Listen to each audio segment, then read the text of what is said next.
Okay guys, so now what we're going to do to make this a little bit more interesting is let's just get this, put this snare on a separate output.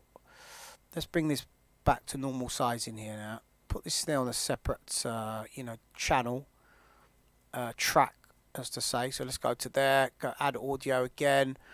Let's go to snare. Right, let's pop that down here.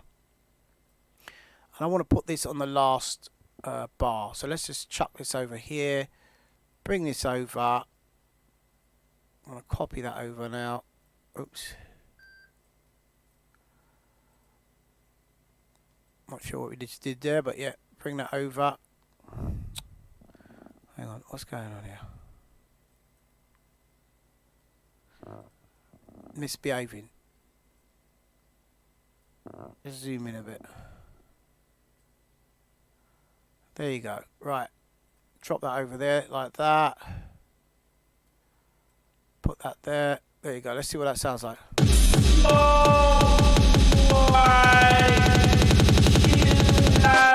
Right, so on that last part now, we're going to chuck that down to our little reverb snare. So you notice we got our reverb here already, so we don't have to use up too much computer power.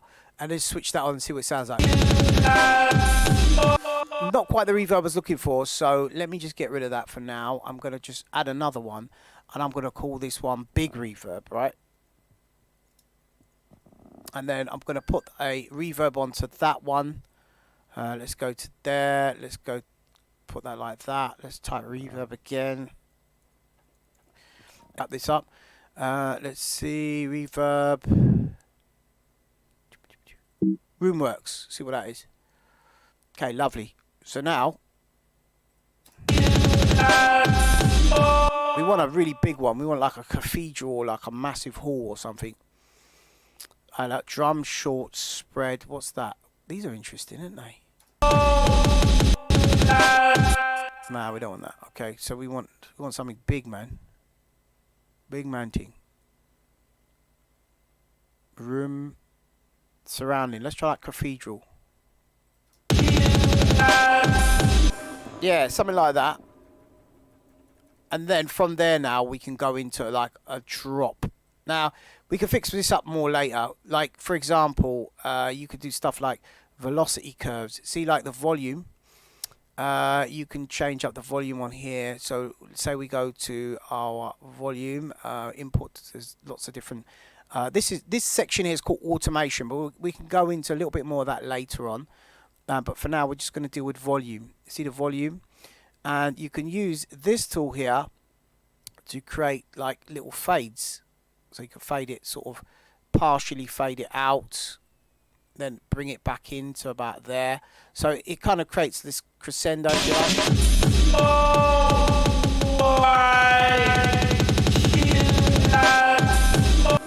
Nice little drop there, guys. That sounded really, really cool, right? So from here now, we're going to do our drop. Let's just close that automation lane up there now. Get rid of that for a second. Again, you get something nice. Let's just save that as well so we don't lose it. We got a Soundboy killer there. We want to just do a little cut there as well because that could cause some issues later on down the line. Let's put that back to bar. We want to cut that on the bar, guys. And let's now deal with a drop.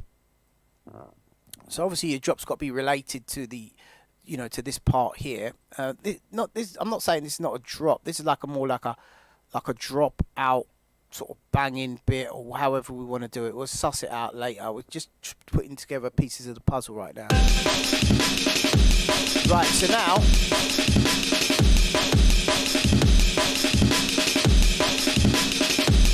we're going to go for some complete chopping up now, right?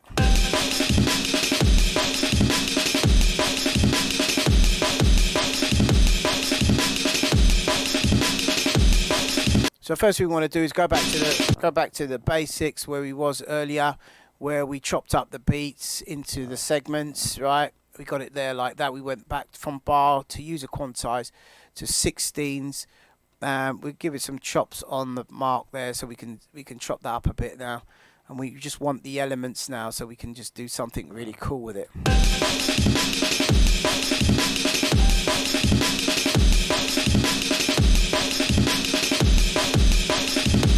See, there's a nice place to start there, right? So look, we got this here, this little bit here.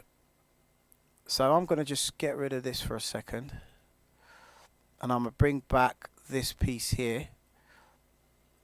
In fact, let me go with this piece here. Let me see what this is saying, because this is pretty much chopped up there already. Let me do some more work to this.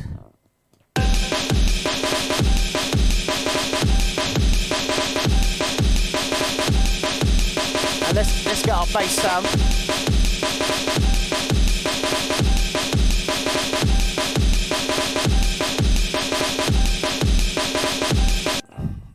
Chop that up a bit. Butcher up the breaks.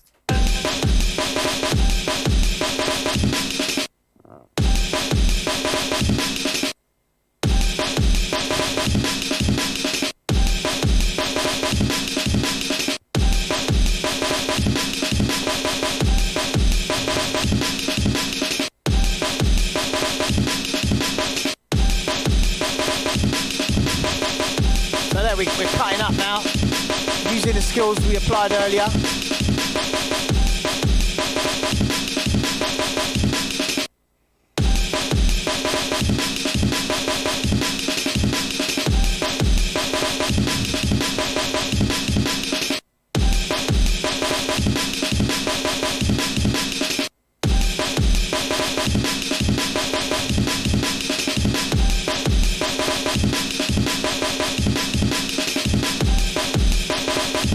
Chopping it up now, chopping it up.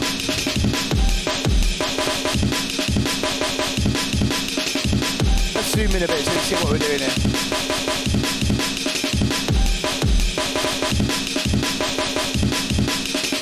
Random bits, let's get some random bits out here now.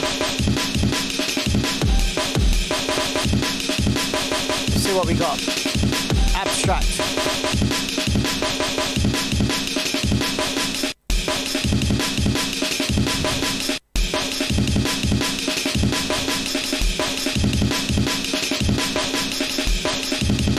Right, so that sounds cool already, yeah? So let's just try something quickly.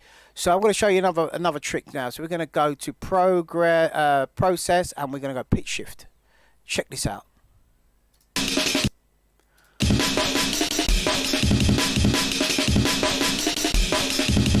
Yeah, I like that as it is there now. So that's pictured in real time there, look. Right? And now, let's get that time stretch.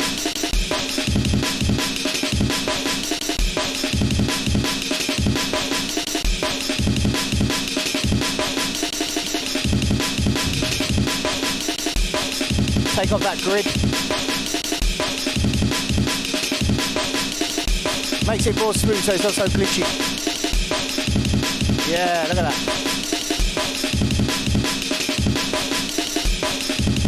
Pop, pop, boom.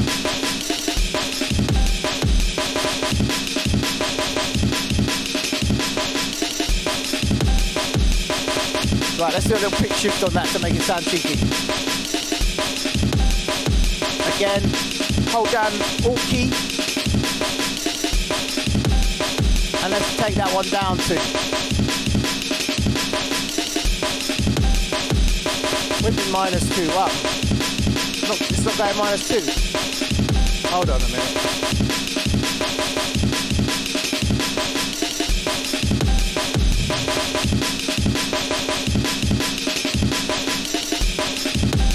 There you go. Why they changed it?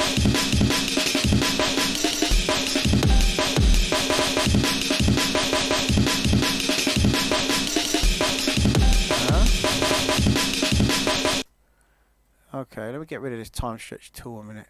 Maybe that's what's throwing it. Because normally you right click that, you put that on pitch, and you could freelance your pitch however you want it.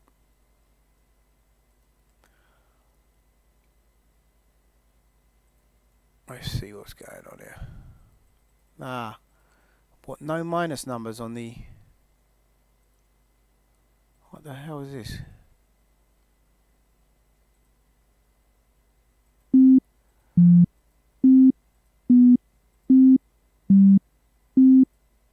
Oh, they always do some new madness on this thing, man. It's just annoying.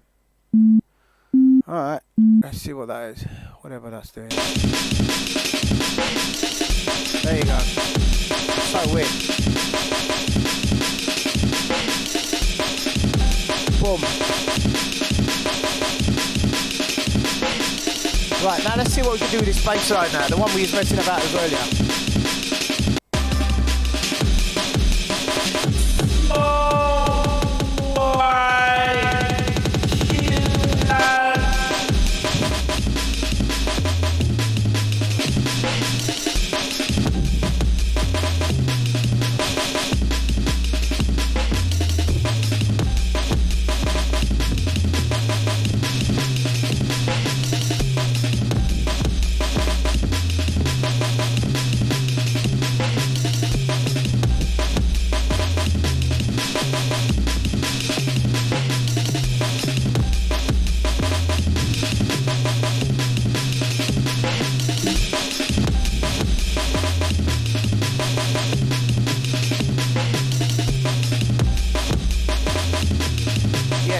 Yes.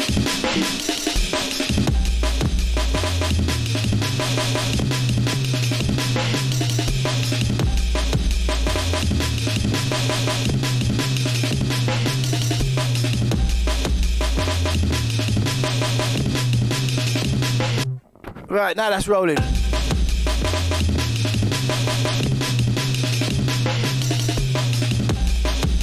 Okay, guys.